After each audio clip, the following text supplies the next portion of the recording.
اللاعب ده هيكون اكتر لاعب اخد جوائز في التاريخ، بالرغم انه تقريبا عمره ما هيفوز ببالون دور.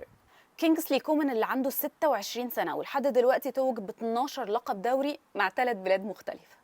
كسب أول دوري وهو عنده 16 سنة مع بي اس جي في 2013، وبعدها كسب معاهم لقب الدوري تاني في 2014، وبعدها راح يوفنتوس وكسب معاهم لقب الدوري في 2015. بعدها في الصيف راح بايرن وكسب معاهم الدوري الألماني، ولأنه لعب مباراة واحدة بس مع يوفنتوس في نفس الصيف فيعتبر إن هو كسب الدوري الألماني والدوري الإيطالي في نفس السنة. من 2017 ل 2023 كسب الدوري الألماني مع بايرن 7 مرات، ضيف على ده بقى 13 لقب من ألقاب الكاس مع ألمانيا وفرنسا وإيطاليا، غير اليويفا سوبر كاب وكاس العالم الأندية ودوري أبطال أوروبا 2020 اللي بالمناسبة هو اللي سجل هدف الفوز في النهائي، غير طبعا دوري الأمم الأوروبية مع فرنسا.